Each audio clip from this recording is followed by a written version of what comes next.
No, people come up to me, they go, that's the old lady golfer. That's the old lady from TikTok. And I'm like, fuck, that's what I am. Like, that's the highlight on the TikTok bar. That's what I come up as. What it is. The old lady. Are you that lady that golfs on TikTok? Yeah. That's literally, that's what I get. I'm like, And oh, it's you're like- the girl at Topgolf. You golf in heels. I'm like, shit, does that make me sound like a stripper now? Like, I'm like, is that now I am shocked by what you can do at that. When I see you at Topgolf in those leather pants and those heels, doing those trick shots, I'm like, how? How?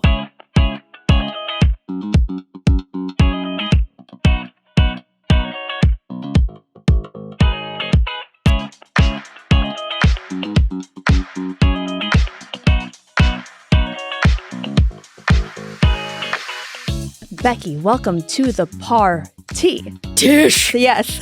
Welcome to the party. It's good to be here. Good to be in the thick of Hollywood. I know. We are in the thick of it. I'm so excited that you're here because I feel like this is actually like the first time we're actually sitting down. I know. For everyone who is tuning in, listening in, if you don't know who Becky Robinson is, you are literally, I don't know where you are, but you're living under a rock.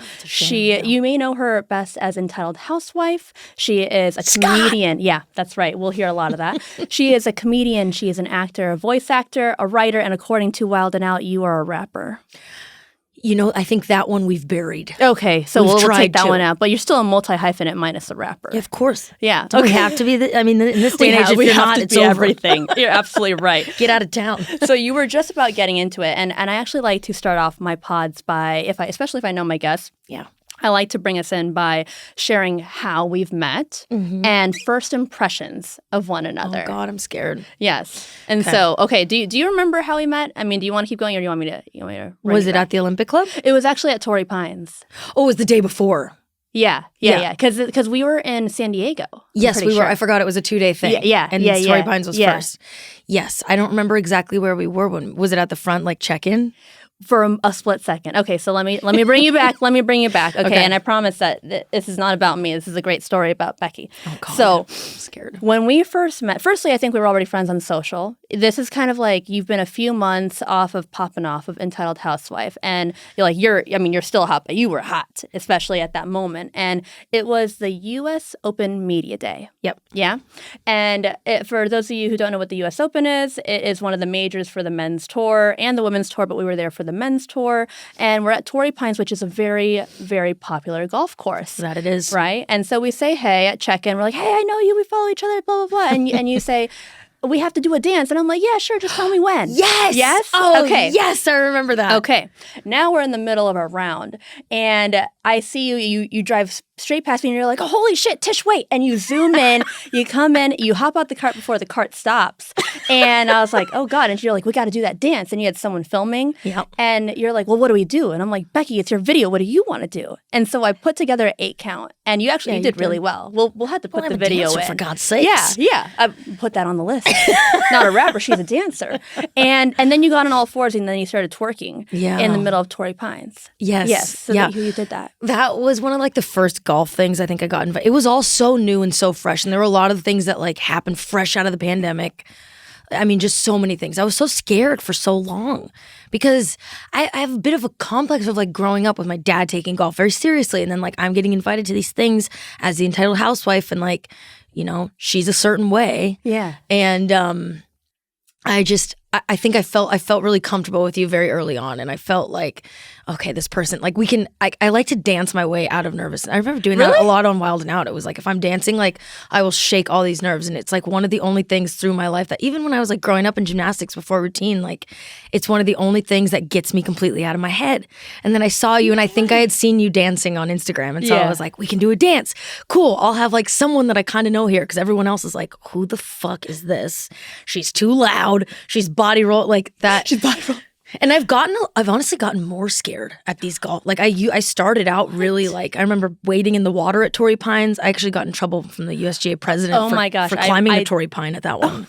Should have seen the email that came in. We've got a fairly serious problem was the subject line. And my heart dropped out of my ass. Oh. I was like, Okay. So firstly, I think that your boldness and the way that you just go against the grain is amazing. So when you came to that event, I instantly loved you because I knew we absolutely needed that shit in golf. And to preface, she did actually go into a water hazard on hole number 9 of Torrey Pines, and she started trying to either swim or hit a shot. And she did climb a tree at Torrey Pines, fell. I wasn't sure if that was intentional or not, but she fell and then started doing another 8 count on like tap dancing on the ish. It was great. So, okay, well, while we're here, so you got an email and then you got in trouble. Yeah. Well, I just thought, and I had my friend Jay Larson with me who does a lot. Do you know Jay for the Golf Channel? And he's a great comedian. And I invited him that day and I was like, well, I know you like to play and like we can shoot and riff and stuff. And like I had just shot some sketches with him with like Andrew Wontuck. Okay. And I remember after like, I don't know, hole 4, I was like, keep filming. And he was like, we have enough for 50 videos. And I just always am worried it's never enough. And I just kept going. And I think the cutwaters were flowing that day as well. I could see that happening. And I climbed the tree, accidentally fell out, somehow didn't break my ankles. That was so funny. But yeah, we were dancing. And then the email came after, like a couple days after, because I posted the clip of me falling out of the tree and it immediately got like a couple million views. So I was so excited. Hey. And so the email comes in. We've got a fairly serious problem subject line. Like, you're climbing. I wonder if I could find the email. But he talks about how sacred the Torrey Pines are and how they're like an endangered species of some sort. Not an endangered species, but you know what I mean? In tree verbiage. Yeah, tree verbiage. Yeah, same thing. Species. And like basically said that they had brought these trees in from wherever, and that I was like, what I did nearly killed it. Probably. And how like they might not host the U.S. Open there because of it. It was like really. Oh, that's dramatic. So dramatic. I know. And that's I was too like, much. I'm so sorry. I'll delete everything. 2 months later, put it back up. It was on fire, so might as well. Too good. Yeah. Last story from that day, I was actually playing with Brian Baumgartner, a.k.a. Kevin from The Office. And yes, you were. I was. And he was so nice. Yeah, he was so nice. So we were playing. Right. You saw him in a distance and you start waving frantically. You're like, hey, that's Kevin. That's Kevin. You start waving at him. And when I walked over because I was playing with him, he goes, who the hell is that? It's Becky Robinson. And so this is so cool that we're sitting here. And I think that's a crazy story. That was a crazy first days of meeting. Because then we got paired together the next day. Yeah. And you were so professional. You were setting up your camera on the holes. And my aunt and uncle came and they brought like a 24-pack of Fireball shots. We have history, guys. We have history. That was a wild first couple. I really did. Like, I look back and I should stop talking about this so openly. I feel embarrassed by it still. But like, I like drank a lot in a lot of those first few things because I was so nervous and I felt like I'm doing something bad. Aww. And I felt kind of like, you're not supposed to do this in golf. And I needed a little something to like push me over the edge to like, I don't know. And now I'm like, now I see it and I see what's going on and I see like, yes, golf does need this. And I'm so happy to like be doing that. I didn't know. No, I mean, we'll dive in later about like finding that balance. But let's start from the very beginning. I'm sure you get this question all the time. So how, when, where did Entitled Housewife come to be? Take me back. Okay, Q1 pandem. Okay. Oh, Q1 pandem. Yeah, I had been doing stand-up for probably 10 years. Wow. At that point? Yeah. Okay. Yeah, I think a lot of people come to my shows and they think she created a character and is now touring off of just that. Yeah. And they don't know that I've been a stand-up for, a while. My first time was like right before my 21st birthday. I had to stand in the alley behind the Comedy Store in La Jolla because I wasn't 21 yet. And they like, bring you through the back for your 3 minutes of stage time. Yeah. But I had been doing stand-up for a long time and I kind of found that over the years, anytime I started incorporating characters, things in my life like started to go better and I felt I was like, this is who I really am. Like, this is when I feel my funniest too. And this is when I'm making myself laugh. Just like getting into character, seeing people and like getting inspired by things or being like, this is so crazy or this is so absurd. And you see a lot of these people out in the world at airports or in Los Angeles especially that I'm like, I have to, and it's not mocking and it's not ever in a mean-spirited way. It's just like, I want to get inside their head and I feel like the only way I can do that is by becoming that almost. I love that. Living in their shoes, I guess, or attempting to.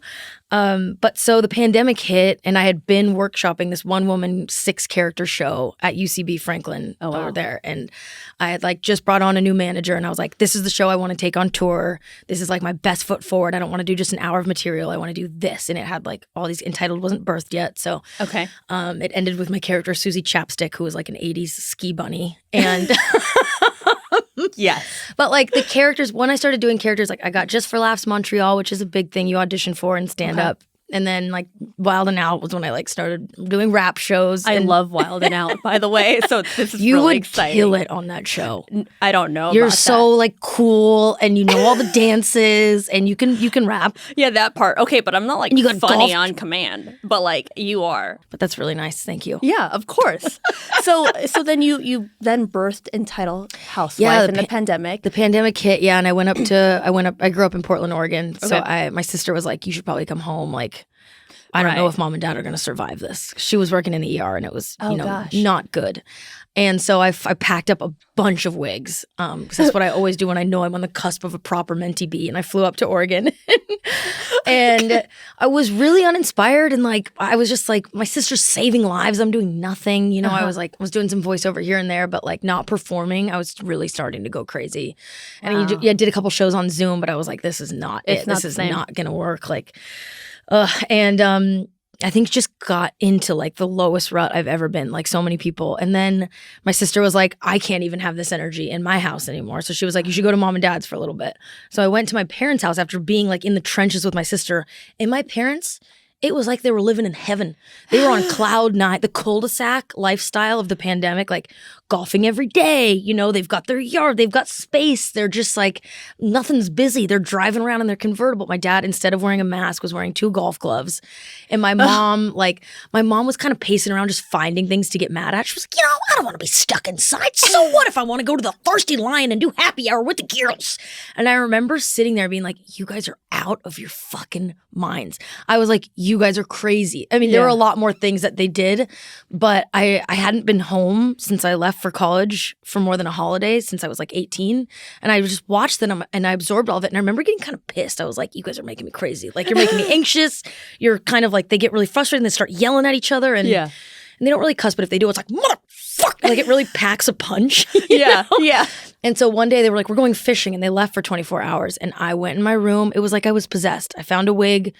I put it on. I went in their closet, skort, polo, visors, and I looked in the mirror and I started improvising. And I swear to God, Tish, it was the first time I like belly laughed in I don't even know how long, like an unfortunately long time. And I was like, when you make yourself laugh, you're like, I don't care if anyone else thinks it's good. I think it's good. Right. And it's making me laugh. So that's got to count for something. That's bringing me joy. And I really was never going to post the first video I made because I was like, it's dark times. It's the pandemic. And like, it's going to be like any other dumb shit I do. Trash, you know, like throw so much shit at the wall and like nothing, you know, you're just like, oh God, people are going to be like, look at this idiot attempting. Right. In the pandemic. Beyond. And then I took an edible and I was like, hell with it. That's it. I honestly, I just told my sister this the other day. She came over to my parents' house the day that I had filmed the first video and I showed it to her. Yeah. And she laughed. And I think that was the only reason I posted it. Because really? All my life, she's the middle child. I'm the youngest. Yeah. All my life I have spent trying to make her laugh. Like when she laughs, it's like, that's everything to me. I don't know why. That's Big really sister sweet, though. Or something. Yeah. And she like really laughed at it and she was like, I think it's funny and like I'm at the ER every day and I think it's really funny. And I was like, okay. And then I just posted it and like I just had no idea. Like, and it just went off. What it would be. And it's been so fun. So tell me, how did you tie in the golf into Entitled Housewife? It was just within the fabric of, because the character was so much like an amalgamation of my mom and dad. And like the first video was her going to the country club and like that persona of like just remembering my dad, you know, wear the khaki pants and wear the polo and you better be quiet. And like there's an etiquette to it. Mm-hmm. And then it was a bit of my mom of like, well, I'm going to miss the brunchin', and, you know, the spiked Arnold Palmer, the John Daly, you know, just kind of like her cadence of like voice. It was just all within. And then the first video when I turned on my dad's stereo, it was the golf channel. And I was like, fucking perfect. Exactly that. And I don't know. And then, one of the first videos I shot was a golf video. And I think, again, had so much fun improvising that it felt like, yeah, this is where she's meant to, like, this is her in her element. Yeah. And I was having fun. So you actually play golf. When did you actually start? I've been meaning to tell you. Well, I've gotten so addicted. Really? Recently. Okay. But I joined a country club. Okay. My dad, my childhood friend is in the corner here, Yes. Sarah Goodman. Hi, Sarah. Our parents put us in junior golfers as adults. There's a picture of us like humping the golf club, and there's little kids everywhere, and we're wearing like 2 layered Hollister polos, like flipping off the camera, like getting sent home. Like all these little kids are so prim and proper, and we sucked. And that was like my first taste of golf, but was just kind of like, we don't belong here. How old were you when you first? 16. Okay. But my dad was always trying to get us to go. It was just I was doing all these other sports growing up, like very intense gymnastics at a very young age, and that was like a career growing up for me. So once I retired from that, I was like, I want to have fun. I want to do like soccer and like whatever, I don't know, high school sports, but golf wasn't one of them. Right. I thought it was too serious, I think. And then the golf events started happening, and then I think honestly when we were in Scotland, I went to Scotland to Travis Matthew. Okay. And I lost, no exaggeration, 30 balls. I also had a caddy that was from Surrey, and he was a little bit prissy. And I was like, you don't have to Could you understand him? Yes. Oh, okay. My next guy was Scottish. And Okay. and I was like, are you vaping? And he goes, I'm checking the wind, you cheeky bitch. And I was like, I love. But this little kid from Surrey, it was his 21st birthday also, so I should have gone easy on him. Okay. But I was like, you don't have to find all my balls. He didn't find any of them. Okay. I lost 30 balls at the Castle Course. I had no balls. Oh, wow. And I think it was like on that trip that I was like, I want to get good at this. Like, more fucking around. That's not that long ago. It was not that long ago. And so now you're addicted to the game. Yeah. So I joined a club. I've been like, I have been trying to do a lot for like mental state, just because like the touring takes such a toll. For and sure. I'm like, I need time alone, and time alone just sitting scrolling. It's not enough for me because I am really high energy. So now I go to the course, and I go to the driving range. I play a few holes, and it's just like everything I need. And it's therapeutic. It's so good. And then once you start hitting it better, and my dad tried to teach me once the Entitled stuff first started kicking off, but he screams, and so I was like, I can't do it. I can't do it. Like, this has to be fun for me. Yeah. And absolutely. And now I just golfed with him the other day. I went home and we went to the driving range, and he was like, you can hit the ball. And he always goes, I think you could really play this. And I don't know what that means. Like I don't know go if pro? Yeah, I think that's what he thinks. He's like, my girl. I think it's what he's always wanted. Aw. Like, comedy's cute. fine, but like, yeah. So what is your handicap? If you were to give yourself a handicap. I asked my dad. I was like, what would you say my handicap is after playing rounds and stuff? And I think he said 23. Okay. So for those of you who don't know exactly what a handicap is, it's like a leveling system so that you can play with one another. It's like a way to justify like, your score. If I have like an 8 handicap, then I average 8 over par. So just wanted to make sure. Is that your handicap? No, I'm actually a scratch, which is a 0 handicap. You're kidding. Supposedly, it's what I am, but it depends who's asking me. You're so good. I've also been playing since I was 3, so it's You have? Yeah. Okay. Yeah. It's literally okay. You do not have to be amazing. I'm competitive though. Like I don't know. It's I like love that for you though. I really am like, I have to dominate this. Yeah. That's the place I've reached, which is gonna be stressful, huh? Because it's such a frustrating game. It is, but you found therapy in it. Yeah. I don't. Oh, okay. So, it's What do you feel? Anger? Yeah, probably. Yeah. I'm like, why the fuck am I doing this still? But and then I hit a good shot, and I'm like, fuck, that's why. Yeah. Which is exactly why, no matter what level you are, I feel like that's why people get into the game, because you hit a good shot, and you're like. The other thing I love about it is it's like everything else. I feel, there'll be shows I'll do the same goddamn material. Yeah. Or it's like I feel like I'm hitting it exactly the same. Yeah. Nothing lands. Same with golf. I'm like, I feel like I'm doing exactly what I've always done, and it's like, just doesn't go anywhere or whatever. Or then there's shows that I'm like, it's the same shit in like Applause Break City. Yeah. And I'm like. That's a very interesting comparison. I will say that golf, I think, is the most parallel to life. Yes. Like in itself, amongst other sports. Yes. Okay, so last golf question before we dive into the comedy stuff is, so how good of a golfer is Entitled Housewife? Well, I think something that really helps her is her cocky state of mind. Okay. Nothing is going to, throw her off. Yeah. But her and I are synonymous. I would say. Yeah. The same person. But she's better than Trish. The better yes. Yeah, she's absolutely. I think she probably is, for the most part, better than. No, I love to like base it off of the more I've met so many women at all these country Sure. clubs as I've traveled. So many characters. Just met this pro named Louise. She's like, everybody thinks you gotta look down at the ball. Fucking lie. She goes, it's all in the way your feet are. Like, so there's just so many people that I'm like, there's always got to be one around that's better than all of them. Because I've found that when I get paired up with these girls in whatever cities, like there's always one that's like, even if she's wearing some real frilly outfit, drives it the farthest or something. Yeah. And it's just unexpected. And you're like, what? So I think she's probably better than her friends, but not the best of them all. Okay, so let's bring it back to the comedy stuff. So you said so now, how long have you been doing comedy? I'm ready to retire. Shut up. No. Well, absolutely not. I started at 21. I'm 34. So Okay. 13 years. I was like, someone please give me a line. Someone please tell me how much. Yeah. Quick math. Yeah. See, okay, so you've been doing this a while. And, you know, so you were inspired by, you know, trying to make your sister laugh. But what actually encouraged you to, like, get on a stage and do it? Like her. Really? She came to visit when I was in college in San Diego. She came down and she goes, you've been talking about doing stand-up your whole life. Yeah. There is a video that I play at the beginning of my show. I'm 6 years old. And I didn't even remember saying this, but I'm like, first I'm going to be a level 10 gymnast. Then I'm going to be an actress and a funny actress. And then a comedian. And I like lay out my whole life. But I do say then when I'm 30 and I'm old, I'm going to quit and cut hair. So I thought 30 was the end of it. Oh. That's very specific of your younger self. I know.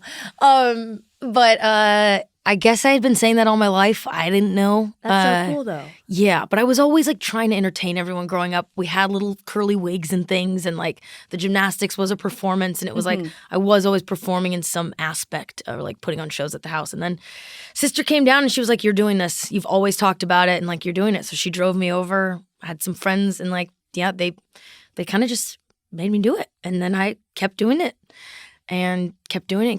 And then like had my first big bomb, was awful, ran home crying. Like, wow, what is kept that like? going, and it was so bad. I was like, I'm never doing this. Why would I do something that makes me feel so bad? This is so stupid. Right.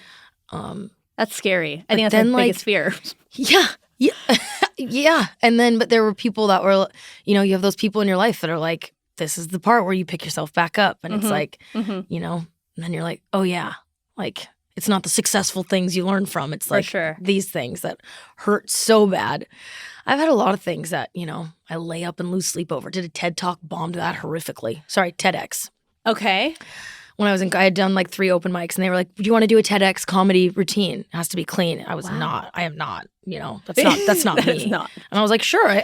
I was saying yes to everything. I was like, I could try. I can rise to the occasion. Yeah. So bad. I had to send 50 emails to get them to take it offline. Now I would probably laugh at it. Yeah. But I did not sleep. I was like, I equate it to like I'm a bad person. Oh. Weirdly. That is just because it didn't land. That's how you take it. You know, that's so. I mean, I guess it's like similar in golf. Like whenever I played terribly on the golf course, I'm like, I am the worst fucking human being. Like I hate myself so much, and then I'm like, okay, I gotta relax. It's like just a game. Like you have to come back down to earth. Yeah, it honestly wasn't until recently I got this new old ass therapist that's been speaking such wisdom into my ears. She's like, you need to separate. Like if you have a bad show, that's not you personally. Yeah. And it's crazy that it's taken me this long to realize that, but it has helped so much. It's like, whatever. I think you're back so to my good life. at it, though. I think you're so good at it. And I think what's so unique about, you know, there's a lot of different styles of comedy, right? But like you build characters. So what, you just like build characters in your sleep? Are you just constantly like ideating like who your next person? I think I'm just very intrigued by people because I feel like a bit of a sponge. Like I watch people and I study them and I'm like, oh, that's so unique. And like I feel like I change based on whoever I'm with, which is, I don't know if that's bad, but like a little bit, I don't know, a little bit of a chameleon. And not as I get older, I guess, but I'm so interested in like what makes people tick. And I think it's so absurd that I have so many wigs that I'm like, instead of writing a joke about this person, like let's put the wig on, because I love voices. It usually always starts with a voice. That's exactly why you're a voice actor. Yeah. Right. You can do it all. Which is the hardest goddamn industry to break into. That's so crazy. Oh my God. Yeah. That's how much my mom did not want me to be a stand-up. She was like, why do you keep going after the voiceover backs? I think it's really good. Auditioned for about a decade before anything landed. Wait, so going on about your parents, how did they take this career path of yours? It was rocky for a long time. Yeah. But like, trust me, they just, they come from the belief of like, they both grew up like terribly poor and were like, this is not an option. Mm-hmm. And now they must be like, heck yeah, they love it. Give me some merch. Like, it's just so cool. They're always worried. My mom's always like, you're doing a lot, Bex. Yeah. It's, you never slow down. But then I take one nap and she's ramming the vacuum into the couch like, get the fuck up. I'm like, okay, see? So this is why. It's, yeah. But they do love it now. Even when I created Entitled, they were like, it's a little close to home, Bex. And they were convinced. Like, yeah. I was like, no shit. Well, they were convinced my dad was going to get kicked out of his club because I had used his club name in the video. Oh my gosh. Yeah. So it was like it was another bad thing. It was like, yet again, I had done something bad. Wait, but he didn't? Or did he? No. Okay. No, a few months later, I was back down in LA and he called me and he was like, do you think you could send some of your merch? And I was like, why? And he was like, well, my buddies at the club are saying I'm famous. Oh my gosh, I and love now it. he like loves the attention. He like, whenever I do a show, he'll stand up. I'm like, Dad, sit down. I think that's so cute. He's really funny. And I think like if he had his way, he would have done something in the arts, Aww, Yeah. I love that. Okay, so Entitled Housewife essentially catapulted you, right? You'd say? I would say. It seems like it's when everything came together. Yeah. It was like the years of stand-up, the years of character, and then like the strong emotions that came of the pandemic and like how low I was and how much it like, I don't know, I guess didn't matter. Like wasn't thinking about what anyone else would think of it. It was just like, I'm trying to like, I got back to my roots. Yeah. Which I feel like even just having friends from family in town, like I connected with, every time I like connect back with the mothership, good things happen. Because you're like, oh yeah, that's where my childhood, like my childlike spunk and spirit and original sense of humor is, and that's probably like the best of it that hasn't been watered down by whatever bullshit of like looking at other people's stuff or like thinking you're not good enough or whatever.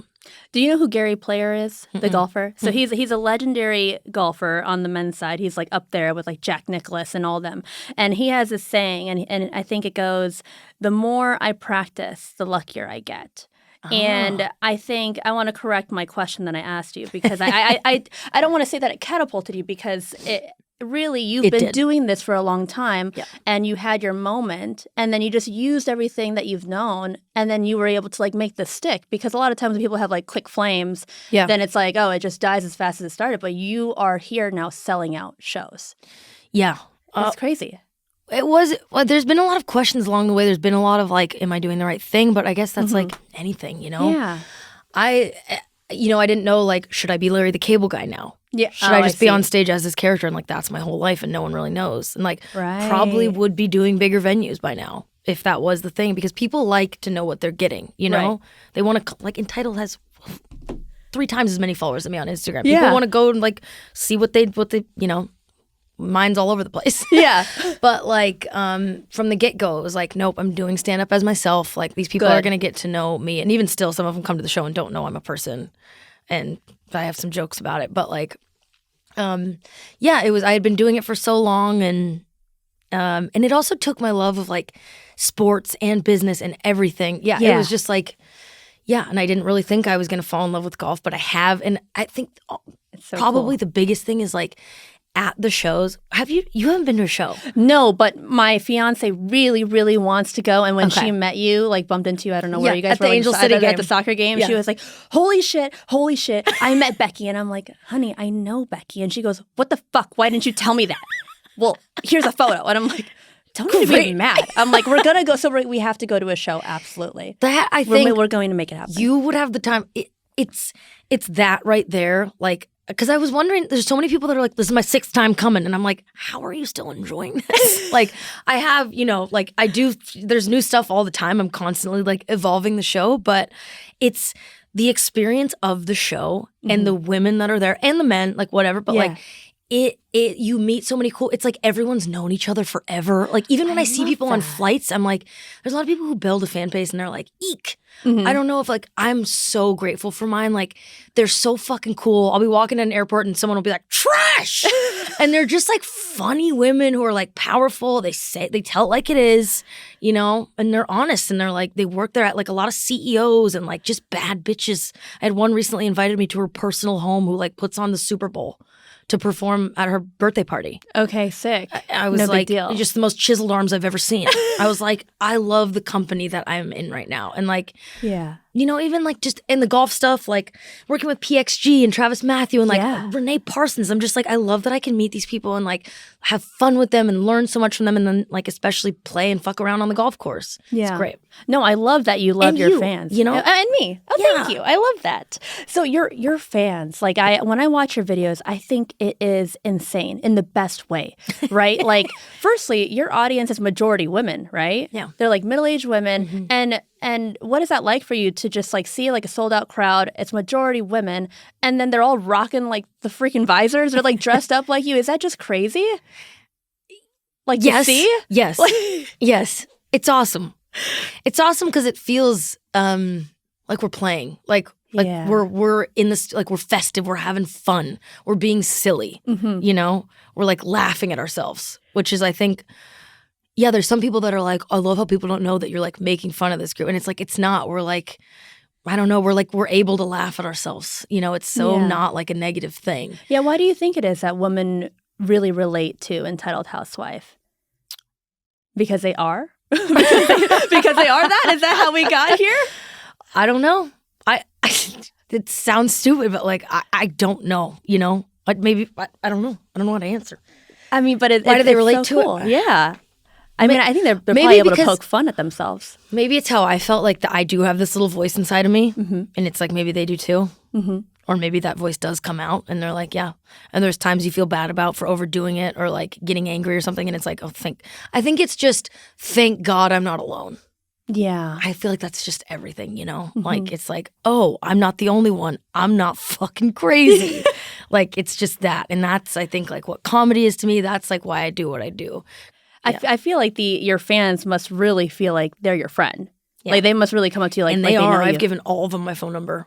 I Truly. love that. my tour manager's like, you gotta reel it in, maybe dude. protect yourself a little bit, I've been working on it. I've been working on boundaries. Okay. But like, I will, like, they have to tear me away from the meet and greet. I'm like, you want to know the pic? Like, yes, I'll send a video. Like, I'll do anything. So, yes. Women's golf has actually grown a ton. Yeah. A ton, right? Since the pandemic. Yeah. So, the fun fact is 60% of post-pandemic golfers and post-pandemic golfer growth has been women and girls. Obviously, your audience like literally proves that. But why do you think that is? Why do you think golf is now growing for women?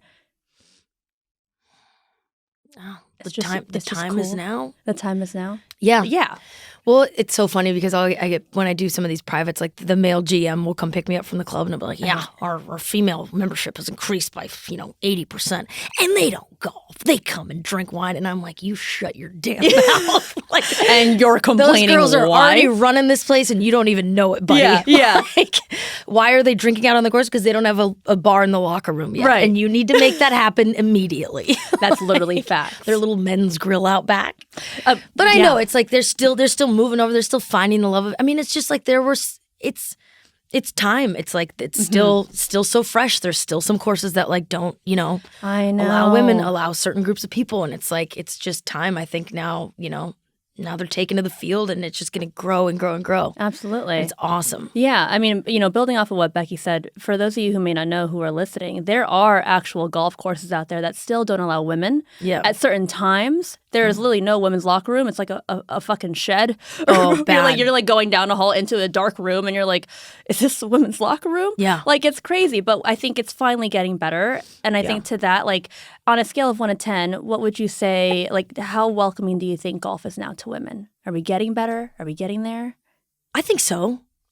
Yeah. Like, you just joined a country club. Yeah. And you felt confident to do that. I was a little nervous. Yeah. I walk into the locker room, and there's like a group of 4 women playing mahjong. Oh, snap. And I feel intimidated. Yeah. Oh, I'm not there yet either. Like, you find your people, I feel like, I don't know. Yeah. Yeah. It's getting there. It's getting there. Yeah. You must be one of the youngest female members of your club. I think so, yeah. Yeah. There's some girls out there that rip it, young girls. I love like that. a couple girls that go to UCLA, I think. Okay. Like, you got some of the young pros. You guys pros? Can I come play with you? Yeah. Can I just watch them? I'm like, help. Yeah. Yeah. I would love. I hope there's more. I always try to be like as open as possible. Yeah. Just let people know like they're so comfortable, and I'm glad when people tell me that I helped do that because I really didn't have a clue. No, you literally absolutely do. Like, you just kind of like bulldoze through. And I fucking I feel like love you that. have to. Otherwise, I'd be do. too nervous. Yeah. It's like go big or go home because. Absolutely. And there's still people that are like, you're a lot, or like, Well, then so be it. But yeah, it's Yeah. like, okay. Yeah, I am. So. You call your fans the girls. You say it for one more time? The girls. Now, this is when the lisp might come in handy. Well, I'm like, where's the S in this? The girls. I can't even make my mouth like. Anyways, that's what you call your fans. That's what you call them. And I think I heard that you actually take time to like go out and play with them sometimes. I do. Yeah? And Yeah. what is that like? It's a blast. It's so fun. I mean, yeah, I'll play a country club and they'll be like, "Do you want to play tomorrow?" And I'm like, "Absolutely." Yeah. Because the show's not until nighttime. That's true. And you got time. And yeah, they invite me out. We go play, and I meet all the characters, and they're so fun. And a bunch of them will like live on the course, and they bring over. It's like they're just the nicest, most like giving, welcoming bunch. They're like, here's a sack of 12 bottles of wine and like all this teddy Not the bears. sack. And they're creative. They make their own merch. They come to the show with their own bedazzled. They make merch better than I. Oh, that's They make great. it faster than I can. It's fun. So what's the craziest story or thing that's happened while playing with some of the girls? I'll get it right eventually. We had this one day that was absolutely buck wild. I think we played 9 holes. I couldn't tell you what city. It's a lot in North Carolina. So I'm going to say maybe we were somewhere over there. Somewhere in the Carolinas. Okay. Somewhere in the Carolinas. And this bunch of girls invited me out to play, and the drinks were flowing. Okay. They were rolling on the. They like took over. They like ran that course, which was awesome to see.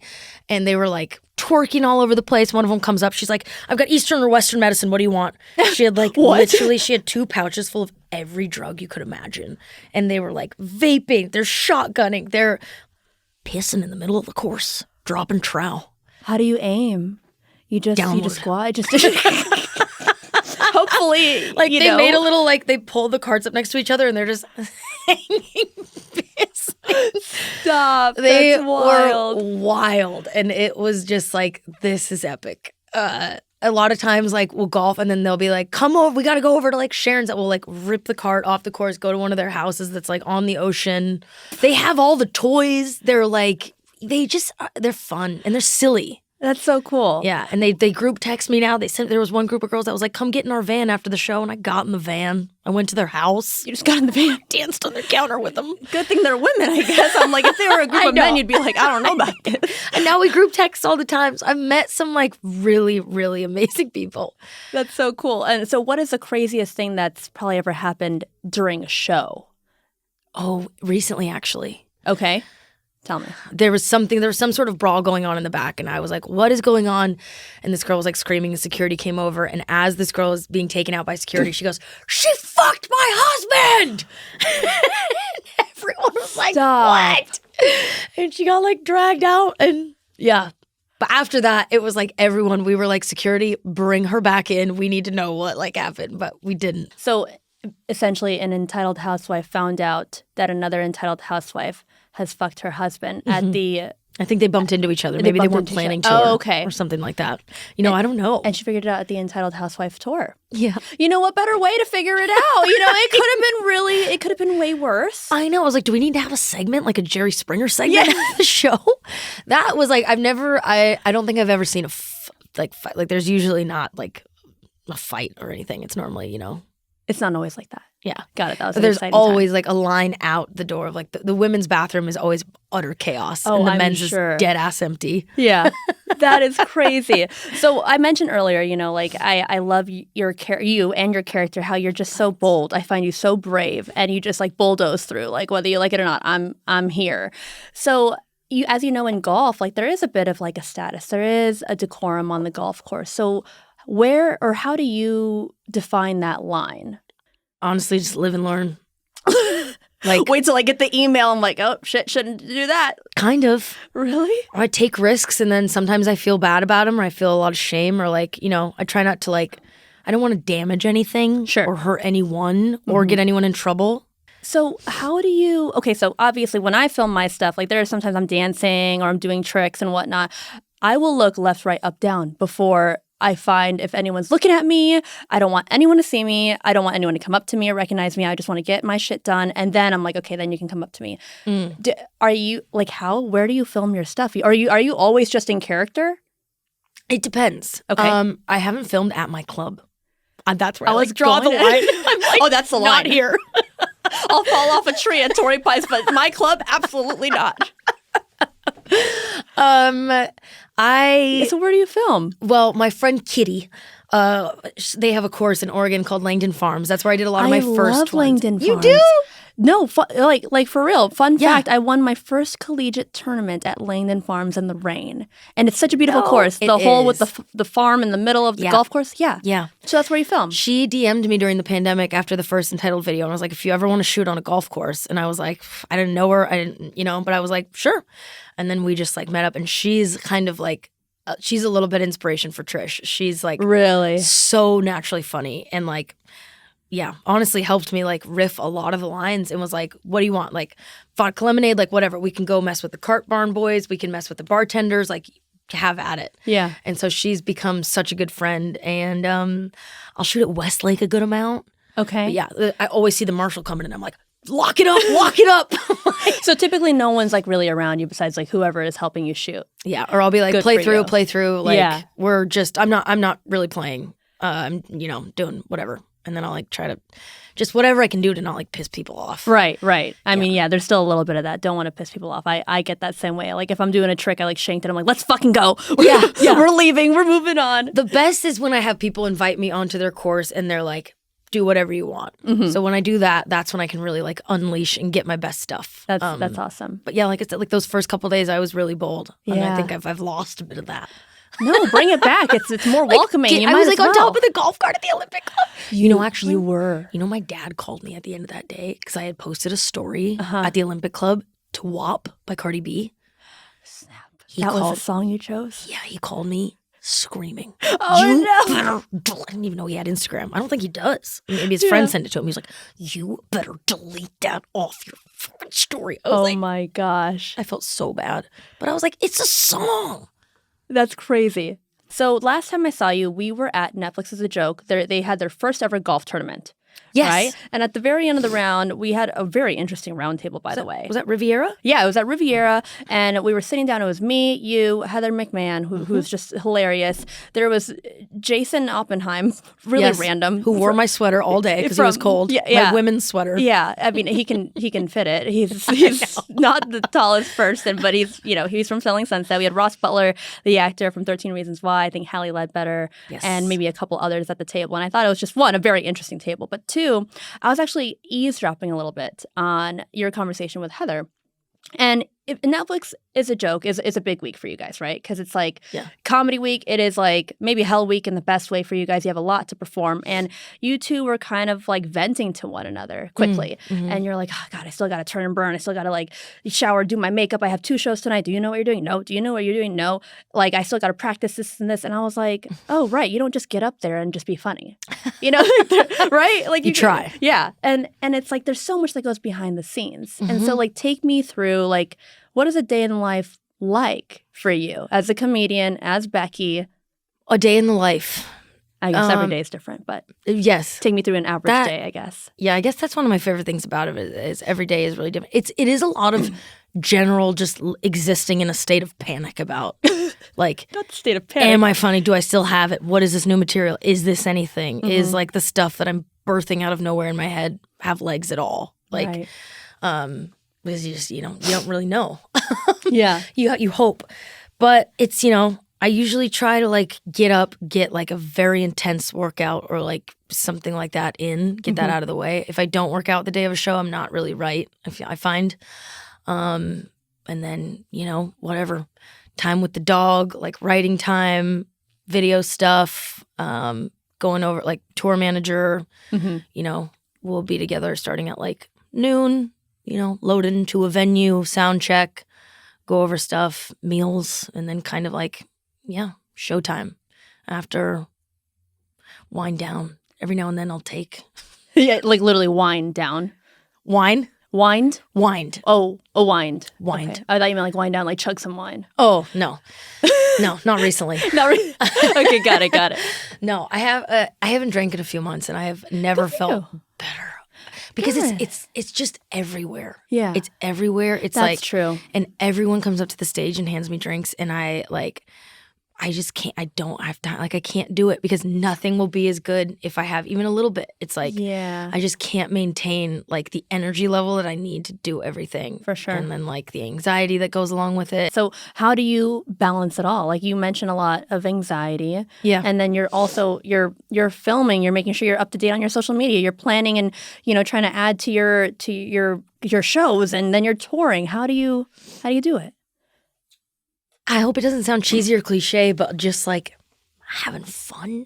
Good. Having fun, making sure there's like laughter, making sure there's a balance. Like, every now and then if it's a really crazy weekend, like I used to feel really bad for getting into bed at like 7 p.m. or something. I don't care anymore. I'm like, oh yeah, I need this, whatever. Like, I need time alone. I turn off my phone. I'm like, nope. I've created more boundaries with people. Like, I can't take a bunch of offers on a Monday. Like, I don't have energy, and I'll say yes to everything. So like, I've learned a lot along the way. And then like, I think especially just like filling the cup with for sure workouts, dancing, laughing, seeing friends, talking to my family. Like that is, And then, like,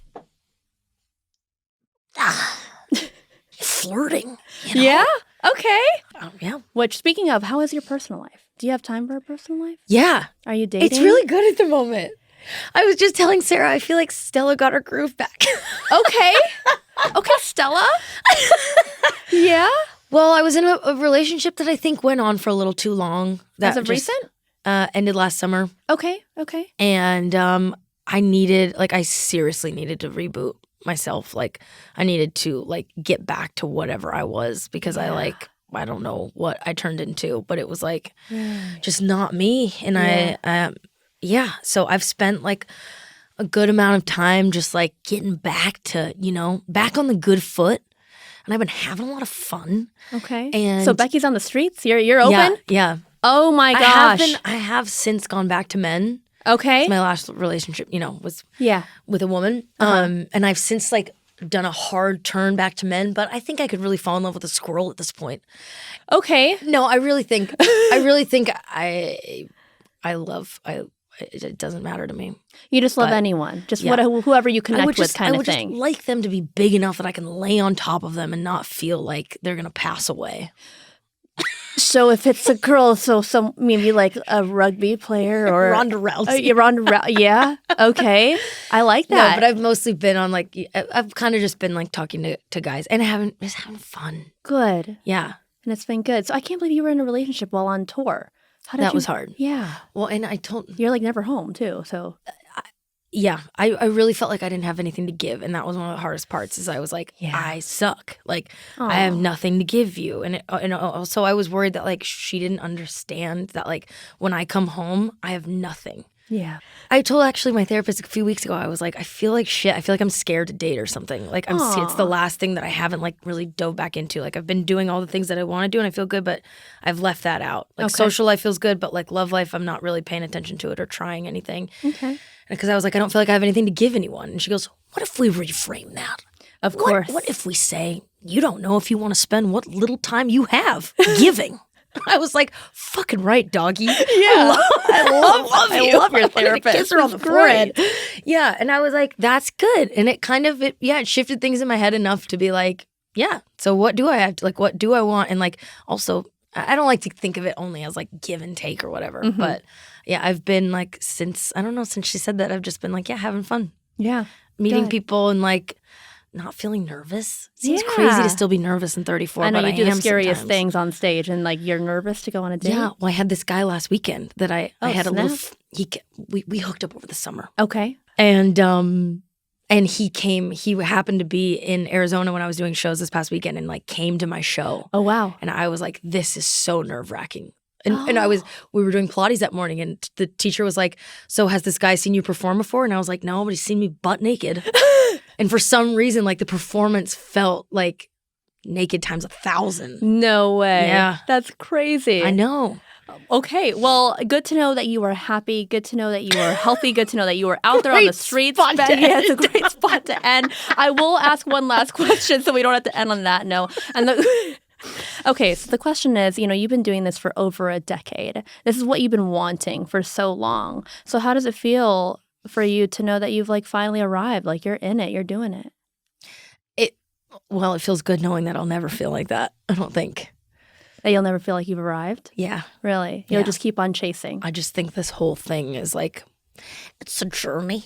Absolutely. I really don't think I'll ever say I arrived no matter what. It's always going to be what's next? What's exciting? What's going to fill the spirit. So where can everyone find you? I have a different name on everything. Okay.